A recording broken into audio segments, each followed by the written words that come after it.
What is up, Financial Freedom Fast family? Today we have an amazing story of Jeffrey Holst, a good friend of mine and someone who went from having an amazing career, an amazing story, getting hit with some pretty terrible news, some awful news that you will hear in this podcast, and then taking that and creating the life of his dreams after hearing that news. He has a philosophy of no bad days. It's a really powerful story that you're going to hear, and I know it will inspire tons of you to have no more bad days. So give it a listen. Excited for you to get in there. Let's go to the pod. All right, Jeff Holst, my good friend, thank you for making the time today, and welcome to the Financial Freedom Fast podcast. Yeah, thanks for having me on. I'm excited to be here.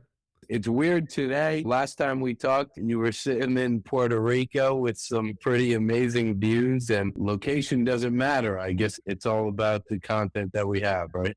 Yeah. I think most people don't care where I am. I actually do, on the other hand, care where I am.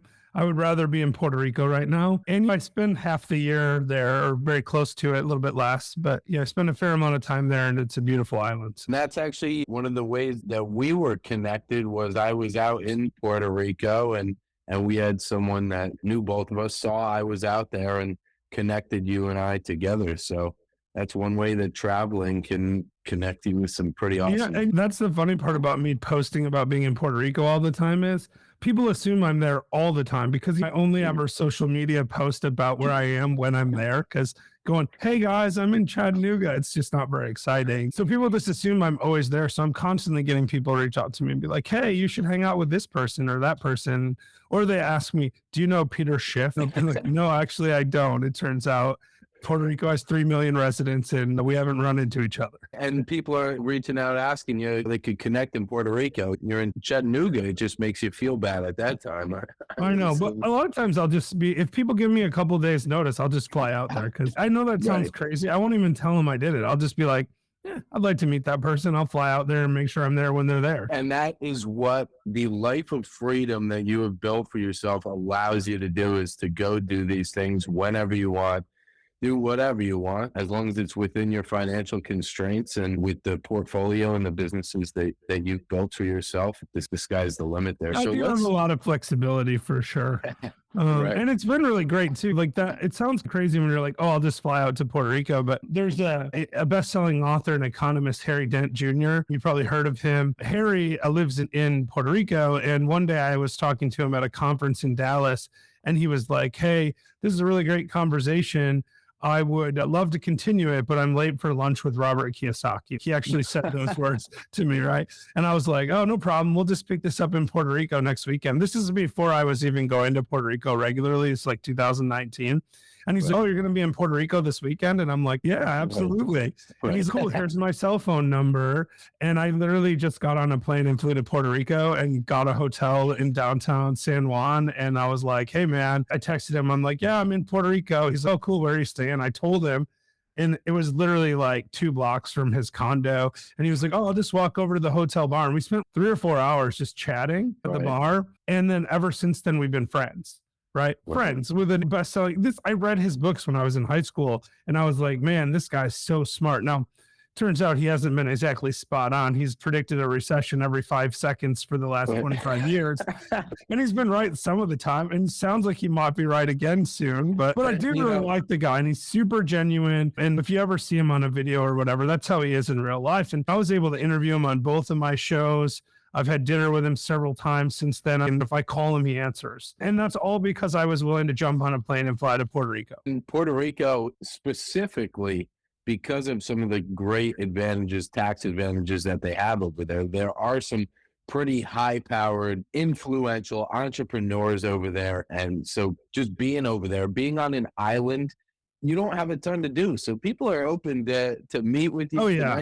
You meet people all the time. You can be walking around Old San Juan and you'll hear someone talking about crypto and it's 50-50. They don't know what they're talking about or they're a crypto billionaire. It's one or the other, right? It's just insane. They have weekly crypto meetups. They have weekly entrepreneurial meetups, weekly real estate meetups. There's something to do every day where you can meet just amazing entrepreneurial people. It's actually a fascinating place. It's the main reason I go there. Now, weather's nice. The weather's nice in Mexico or Aruba too, but they don't have the like concentration of people doing really amazing and exciting things. So definitely a good tip for you guys. Flights are not that expensive to go to Puerto Rico. So if you get a chance to go out there and you can go meet some awesome people, definitely take a chance to do that. But let's dive in here. Let's tell the people where you're at currently, how you're able to be going and flying to Puerto Rico. How do you build this freedom for yourself? And what do you have today from your shows, your podcasts, your business? Let's go through it.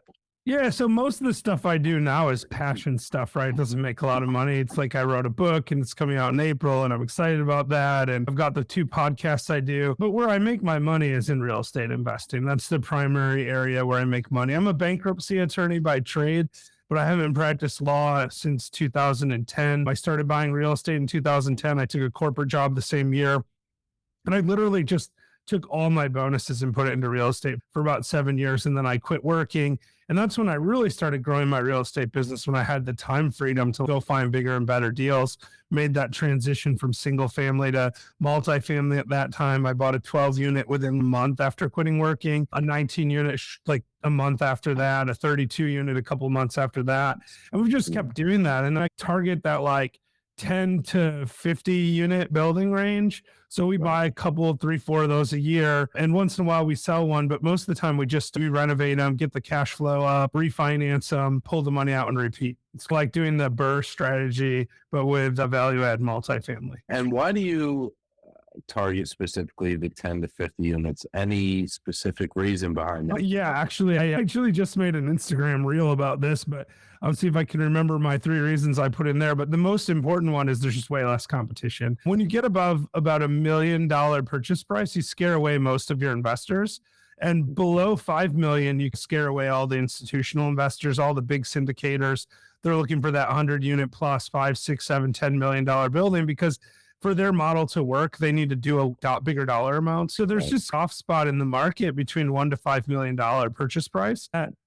That's why 10 to 50 units seems to work for us, because that's that purchase price range. In fact, the biggest tip on that is if you can buy something with 40 or 50 units, get the net operating income up so that the value goes up. You can then sell it to the institutional people, or if you can package a couple right next to each other, like we did that recently. We bought 3 different small apartment buildings on the same street, and they bought them for $1 million a piece. And now you have a $3 million of the property, raised the net operating income a little bit. And now it's 60 units all on the same street that you can sell as a package for 5, 6 million. And that model seems to work really well for us, but it really is about competition. You want to get into the 5 units plus, so you get that forced appreciation stuff. So that's one of the other reasons I like it. And then, yeah, it's mostly about competition though. They're just easier. It's so easy to make money. And I shouldn't tell people this all the time, but there's literally so many of them that it's not a problem. If you come to Chattanooga, which is where I buy most of them, you're not gonna outcompete me here. There's a couple of guys here that might be able to, but they're already established in the market too. So everybody out there, stay away from Chattanooga unless you're buying under 10 units, because Jeff is unless you're buying from me, that's fine too. I'm happy to sell something. So one thing that you said there, you said when you quit your job, you went from single families to multifamily, larger multifamily. A lot of our listeners are trying to get to the position where they can quit their job. Did that open things up for you when you stopped working in W-2? What was the impact there when that happened? Yeah. So honestly, like I probably could have done it sooner, and I regret not doing it sooner. We had about 50 units at that point, and most of them were free and clear. At least we'd been buying in like Detroit back then, $5,000 houses that turned into $40,000 houses. They're still really cheap houses, but they were really cheap in 2010 and 11. So you just buy them for cash and rent them out for $600, $700 a month, which is like an insane return, right? Like people talk about the like 1% rule, and we were buying it like the 12% rule. If we can't get 10% minimum of the price and rent, like it's not worth buying. It was a crazy time back then. But yeah, so we buy that stuff and we had a pretty good amount of cash flow from it. But what really happened is my job was getting sold to a bigger company and I didn't want to go work for a bigger company. They want to move me to the legal department and this like publicly traded company. And I was just like, no, I'm not doing that. I was in a small company where I was like basically doing like miscellaneous roles and it was interesting. And for me, if I am interested in what I'm doing, then it's okay. As soon as it's not interesting to me, I just don't want to do it anymore. I don't want to be forced to do a job that I don't like. And I liked what I was doing. And then it looked like I wasn't going to like it. So I was like, I might be able to live off of my income from real estate. We hadn't taken any money out. We'd reinvested it for years at that point. And I thought I might be able to do it. But then I still didn't ever take any money out. I quit the job, took a little severance. I had like, I don't know, $40,000 severance or something. And I used that to do a BRRRR on a duplex. And then I took that money and that's when we bought the 12 unit. I was just my dad and I, and like we just split it 50-50. And I put a little bit of extra money with it, but it was just like we just went and bought it. And then once we did that, I saw the power of that value add, a smaller multifamily, and I was like, whoa, this is really great. So we're gonna figure out how to do some more. So we sold a few houses, 1031 into another property, got a pretty good deal on that. And this is 2017. Prices were still pretty good then. They've gone up a lot since then. So those early deals looked like we were geniuses when really probably overpaid to market because I didn't know what I was doing then, but it was good timing. And for those of you that don't know, the 1031 that Jeff was talking about there, that's a stipulation in the tax code that allows you to defer capital gains taxes and roll them into another property of like kind. So Jeff took the money and instead of paying 30 to 40% taxes on that, he was able to take that full capital amount and inject that into another asset. Yeah, and there are rules associated with it, but it's pretty straightforward. You get an intermediary, they know how to do it, you follow the rules. And we sold 10 houses. That actually it's an interesting story. We sold 10 houses for cash and we used that money for the 10. I think it was like 350,000 because this is still Detroit houses that weren't very valuable. We had that 350,000. And of course, our purchase basis was very low, like 30,000 or something in all of them. So we had a pretty decent capital gains event and we just rolled that all into a 32 unit building and that's the only money we put into buying the 32 units. Just like you have a 32 unit building that we own that we have $30,000 invested in or something stupid like that. And we paid 1.5 million in 2018 for that place. It's probably worth 3 million today. Awesome. So where does your portfolio sit today? What do you have? Yeah, we're around 350 units of residential, and then I have 100,000 square feet or a little bit more than that now, of industrial. We've got this office building that I'm in now, plus one other one that we're under contract to buy. And we're also we've got a 56 unit under contract too, which will be our biggest multifamily when we take it down. So. Wow, stepping out of that 10 to 50 unit range. We got this one's really, honestly, it's a tax credit property. So we're getting it it's still in that $1 to $5 million range. So we're getting a good price on it. And so that's why, I still think it qualifies as that, even though it's outside of the 50 units. We're actually getting it for like just under 3 million. And outside of that, so what else, outside of your real estate, what else have you built for yourself? We've got some podcasts. I heard you like book coming up now. What else? Yeah, so I've been doing the social media thing since I quit working. It gave me, I wanted to fill some time, and it really was about helping people. So we started with the Old Fashioned Real Estate Show, which is we just go on YouTube and drink old fashions and talk about real estate. It's just like free, entertaining education, right? So we'll pick a topic. The show's generally the length of a drink. So we don't even usually have guests. It's just myself and my partner, Brian, and we'll sit down and we'll be like, let's talk about market cycles. And we'll just talk about market cycles for 15 minutes. And when our drinks are done, then the show's done. And that one's a lot of fun. And so we've been doing that for whatever, 4 or 5 years now. And that's opened up a lot of doors. So after a while, I started meeting people that were like, man, your content's great. Like you should come on my show and stuff. And I started meeting more and more people. And I started meeting people that just didn't care about real estate. And at first it was like, I want to help people live this amazing life I'm living. That was why I was doing it. But then I realized that not everyone wants to be a real estate investor. So then I started a second show called Last Life Ever. And it's like our version of YOLO, right? It's about recognizing you only get one chance to live and you got to go out and live an extraordinary life. And the thesis is really we owe it to ourselves, to our families, to our community, and to the world to live the best possible version of our lives. And we're trying to inspire people to do that. So on that show, I just interview people doing extraordinary things.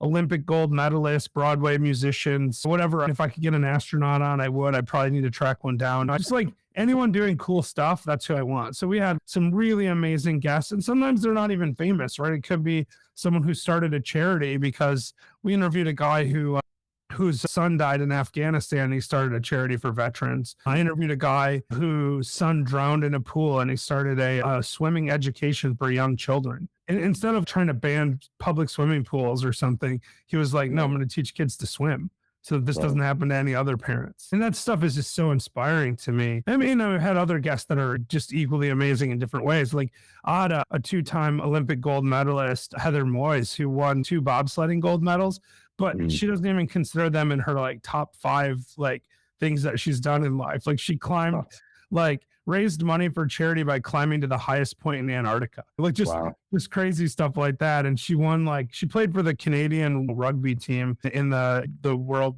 Cup or whatever, the Rugby World Cup. So she's just like a completely amazing person. And now she's a motivational speaker. We just, so many like really great guests like that, just doing things, living their life fully. And that's what I want to inspire people to do. And that's when I wrote the book, No Bad Days, How to Make Every Day Great, which is about my personal life journey of how I gave up having bad days when I was 17, and I haven't had one, so 27 years now. That is a perfect transition, because this is where I want to jump to. Someone who says no bad days, with some of the days that you have had, that to be able to actually sit in this idea of no bad days. You have to change your framing right out of the gate. This is actually a really important point. Good and bad stuff happens to everyone every day. No doubt. 100% certain of that. Somewhere in the world right now, someone's having the worst day of their life. Somewhere else in the world, someone's having the best day of their life, right? So what we know objectively is the day itself is neither good nor bad. It's only how those individuals are perceiving it that controls how that day is received by them. So how you perceive the day is how you receive the day. That's the general thesis. And then the second part is good and bad stuff happens every day. So if you focus on the good stuff, and just deal with the bad. I'm not talking about ignore it, because that doesn't help. If you find out you have cancer, you probably ought to go to a doctor. You know what I mean? You still have to deal with it, but that doesn't have to be what defines your perception of that day. So when I was diagnosed with leukemia in 2008 and ultimately driven into personal bankruptcy in 2010, right? Like that stuff happened. Those were objectively not great things for me. But when people would come into the hospital and visit me, when I thought I was going to die, when I thought I had literally a few weeks to live, people were coming into the hospital and being like, hey, I bet today's a bad day. Almost like they wanted to prove it wasn't possible never to have bad. And I was like, actually, today's pretty good. Like I didn't find out I had leukemia until 10 o'clock at night. Most of the day was pretty good. And then the next day was a little bit harder, but it was like, I was sitting there in the hospital and it was like shift change about 2 p.m. and this nurse came in and she looked at me and she goes, oh my God, Jeff, I'm so sorry to see you here. And I was like, oh my God, Shelly, I'm so happy to be here, because my brain is broken. Like I find positive in everything. She was a childhood babysitter of mine. I hadn't seen in 10 years. And I was just super excited to see her again. And I thought, this is awesome. This is all worth it because of that. And you might say, well, objectively, like seeing a childhood babysitter versus leukemia, like one's worse than the other's good. But it didn't feel that way at the time. And because of that mental perspective, right, that the day was good because I was getting to experience that. And it wasn't just that. It was also people were coming to see me, and I had all these family members that loved me, and I had lived a pretty good life already. I'd done a lot of really cool things. And I was like, no matter what happens, I can be comfortable in the fact that I'm living my life the way that I want to live my life, right? So there was all these different factors that I was focusing on at that time, and it felt good to me. Like it felt like a good day. And so how I received that day was as a good day, even though other people might not have in that same circumstance. Right. And when I look back on that, there's 2 things that come of that. One, that probably was the best day of my life, because that's the day that I decided I need to get into real estate, and I've created this amazing life that I have now, right? And the reason I was able to make that decision was because I had a clear head. I wasn't letting the garbage that was happening to me, I wasn't letting it ruin my perspective. I was able to think clearly. I was able to do things like call my office and say, hey, Brandy, who was my assistant at the time, I need you to drop these documents and email them to me so I can read them and get them ready in case I die. And most people can't function when they're in this, I might die in a couple of weeks. I'm like, I need to draft a will. Like, I need to do this. I need to find the best doctors, because I was in a mindset that said, it's okay. Whatever happens for a reason, and I'm going to be okay. And if I die, I will have gone out having lived an unbelievable string of good days. So let's dig into that a little bit more. For someone that wants to sit, you've been sitting in this mentality since 17 years old. Yeah. You came up with, I'm not going to have any bad days. I'm going to find a way to make today is a good day. No matter what happens, I'm going to see the good in it. Now, it's easy to get caught up in all the little bad things that are happening in your life and to make it seem like the world is crashing in on you. How do you, in these circumstances when there's so many issues, so many problems coming in, small problems that could affect you mentally, physically, emotionally in the moment, how do you separate yourself from that and sit back the realization that, today's a great day? Yeah. Do you have any tricks there? Yeah, so there's two thoughts on that, right? So there's two authors that I really spoke on this from a different angle. One's Hal Elrod, right? The Miracle Morning guy. And Hal said, the moment you take 100% responsibility for everything in your life is the moment you can change anything in your life, right? So it wasn't my fault I had leukemia. It wasn't my fault I was going bankrupt, but it was my responsibility to deal with it. So one part of it is just recognizing that whatever's going on, you can only change it if you take responsibility for it. Don't be blaming other people. Go, what can I do differently? What can I do in this circumstance? What decisions can I make now that will make for a better future? And if you're constantly looking at that, actually, Elon Musk has a quote that's basically, if you wake up in the morning and think, this is a paraphrase because I didn't memorize this one, but if you wake up in the morning and think the future is going to be better, then it will be. And if you don't think that, it won't be. Something like that, right? So if you're positive, if you're looking towards a positive future, no matter what, it forces you to figure out like how to react in a way that makes for a better future. It's no different than what Kiyosaki says, about I can't afford it. Don't say I can't afford it. You should say, how can I afford it? It's that reframe that matters, right? So the first step is just be willing to accept responsibility for everything going on and figure out how to reframe it to a positive. But then the second part comes from a book by a PhD, and I wish I could remember this guy's name, but his book was called Hardwiring Happiness, and he's a neuroscientist, right? And his philosophy is backed by science, is that like the more you use certain neural pathways, the easier it is for neurons to go down those pathways. So if you spend time wallowing in the negative, you're going to see negative everywhere, right? Or if you spend time focusing on the positive, you're going to see positive everywhere, because you're going to get better and better at recognizing the positive. Those neurons are going to get stronger and stronger. Those pathways are going to become more rich, and they're just going to be easier and easier to fire down those pathways. And we all know people that are like perpetually happy, like me, or people that are perpetually irritated or complain about everything. And so I know that like from an intuitive perspective, it makes sense. But the thing is, for me, what that PhD was saying was like, what you have to do is you just have to look for positive everywhere. So no matter what's going on, if you're irritated about something, you're going to get irritated. I get irritated, right? I just don't let it ruin my day. So if I'm irritated about something, I'm going to walk outside and let the sun hit my face and think, man, this is so nice. And if it's raining, I'm going to look outside and go, oh, good, we needed rain. You know what I mean? Right. Like, I'm going to try to frame those little things that don't really like matter that much into really big positives. It's really just stop and smell the roses, right? Stop and wait for a few seconds and embrace that positive. Because by embracing that positive, it's like working out in a gym for your positivity muscle. The more you do that, and if you do it enough, it works. And it's the same reason mantras work, right? It's the same reason that Tony Robbins talks about the reticular activating system, about how your subconscious mind defaults to the familiar. All of those things are the same concept. It's if you spend a lot of time thinking about positive things, it becomes easier to be positive.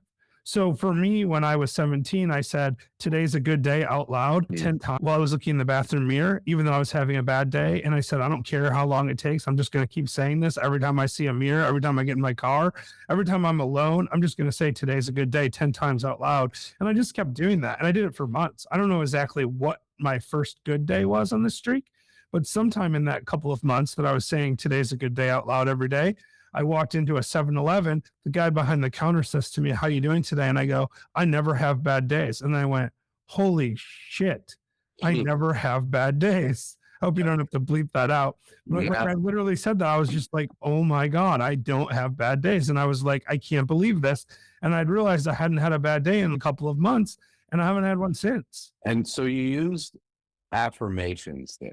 Yeah, I didn't know what they were, but that's exactly what I did. Yeah. Where'd you get the idea to do that? Did that kind of just come to you? Yeah, I have no idea, honestly. This is 1994, 95, somewhere around there. Right. And YouTube, Google hadn't been invented yet. So I didn't know who Tony Robbins was. Like I had never heard of affirmations and visualizations, none of that stuff, man. I was 17. I didn't care about stuff like that. But I was also like, my parents were going through a divorce. I'd just broken up with my girlfriend. I was having teenage angst. I wouldn't say I was clinically depressed, because I don't think this cures like medical conditions at all. I mean, if you have that, get treatment, right?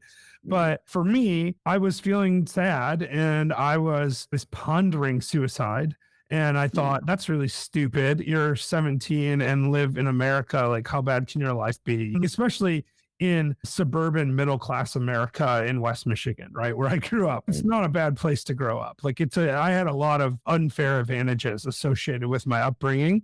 And I was like, this is just really dumb. Like, you have to figure this out. And I've always been a stubborn person. So I was like, I'm going to figure this out. And the only thing I could think of is I need to convince myself it's a good day. So I just kept saying it's a good day, figuring out to eventually convince myself. And it did. And if I were going to do it over again, knowing what I know now, I actually would do that combined with the stop and smell the roses, like hardwiring happiness technique of like, whenever something good happens, just stop and embrace that goodness. So like when I go on a podcast and I'm having a good conversation with someone, I think to myself, this is really fun. I'm really fortunate that I get to do this. Right. And if I go on, or if I walk into a restaurant and I see a friend of mine I hadn't seen in a while, I just think, this is so great. I'm going to go over and talk to them and tell them how happy I am to see them. And I try to do that. And then when negative stuff happens, I try to get past it as fast as possible, because I don't want to ruin my brain by dwelling on it. Right. So I'll be like, man, that sucks. I got melanoma. Like I got diagnosed with melanoma 2 years ago. And I'm like, I already had cancer once. Like 2 cancers sounds really bad, right? So my first thought was like, oh crap, like I'm going to die. I've got 2 cancers now, right? Because people that survive one, but usually when you get a second cancer, it's like bad news. And my very next thought, 2 seconds later was, this is going to make a great story on a podcast someday. Like that's how I frame these things. I'm like, I'm going to be able to tell people about how I got melanoma and I was excited about it. Right. And by the way, it's good now. I cut it out. No problems with the melanoma. It's making for a great story on a podcast. So you were exactly right when you thought that on that. Yeah, this is the second time I mentioned it. So you don't get the claim first. But yeah, no, for sure. And I knew it at the time, because the thing is that these things matter, right? At the end of the day, it does matter. Like how do you frame this? And even if I never brought it up on a podcast, the fact that I felt okay about it in the moment gave me the clarity to deal with it and process it and deal with that trauma, because we're all going to have trauma. Like our loved ones are going to die. We're going to die. We're going to get illnesses. We're going to get injured. Like our pets are going to die. Like all this stuff is traumatic and it's going to happen. We're going to break up with people. Like people are going to be mad at us, all of it. And if you spend all your time worrying about that stuff, and that's what we're conditioned to do naturally, there's the flight or fight mechanism that's basically in the media is constantly agitating us, right? And social media is constantly agitating us, and people are constantly trying to get us worked up about politics or religion or whatever it might be. Right. And the truth of the matter is, all that stuff distracts us from being happy and content. Right? Designed to do that. They make money if you react. They try to get you to react to stuff, and they craft messages that are naturally negative because that's what we react to. And we've been conditioned to do that since caveman days. And it made sense then, but it doesn't make sense now. There's no lion in my office coming to get me. I'm confident that I don't have to be on the lookout for lions, but my body doesn't know that. So I have to train myself to be positive and not worry about the lions.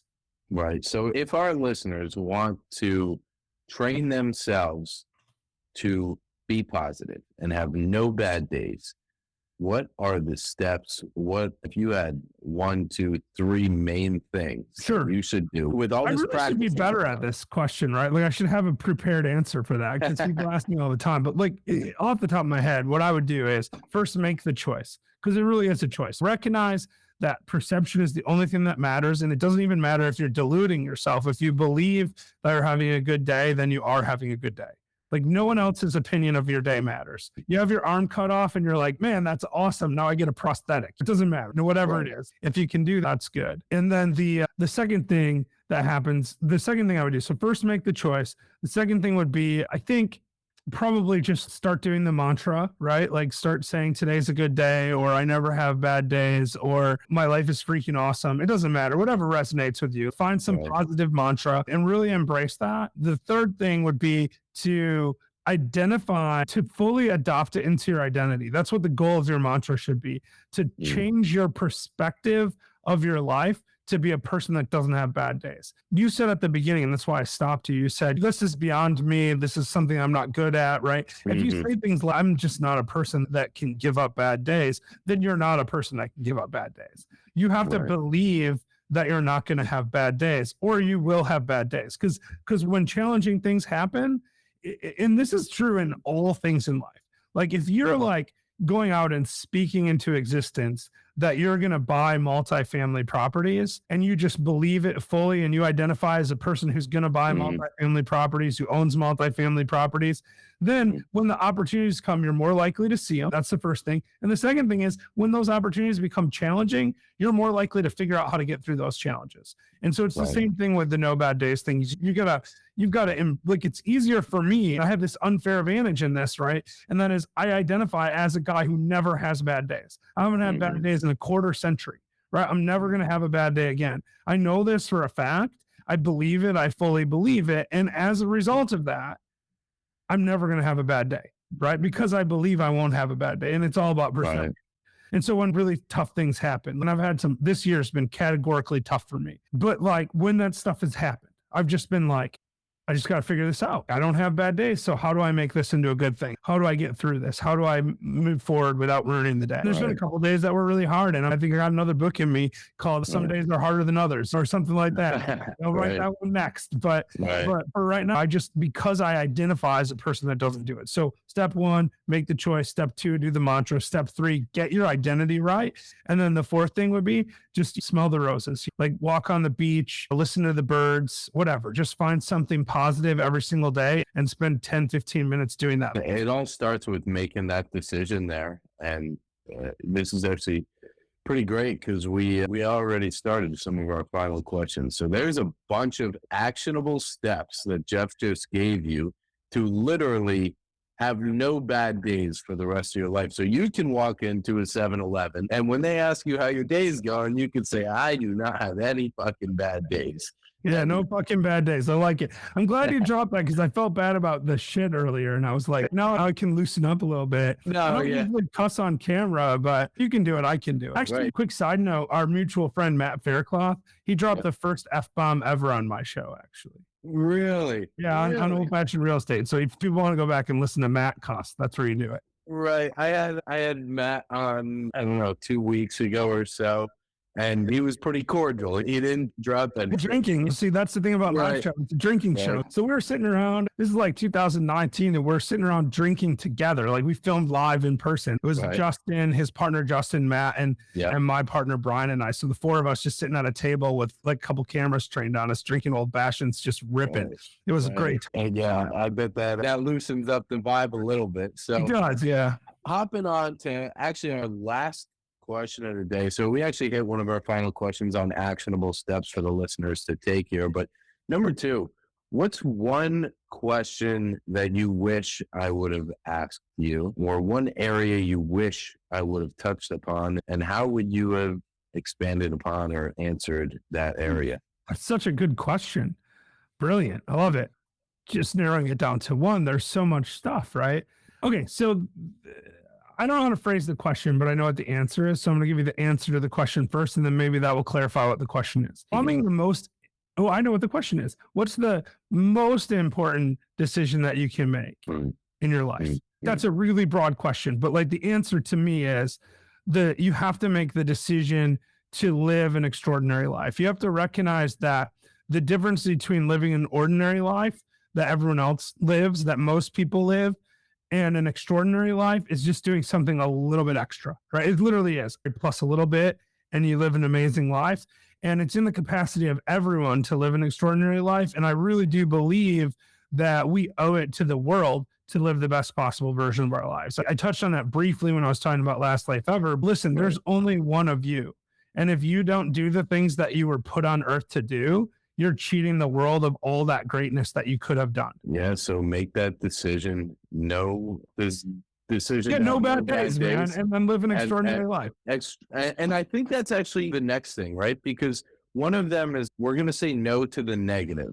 And then the other side of it, which yes to the positive, and like extremely positive. Let's make this a life worth living and create a life to be in. So I think the listeners got some really great information off of today's podcast, some actionable steps to literally transform your life and not have any bad days from now on, and to expand your life to create the life that you want to live. So I really appreciate your time, Jeff. How can the listeners, viewers, how can they find you? Where can they find you?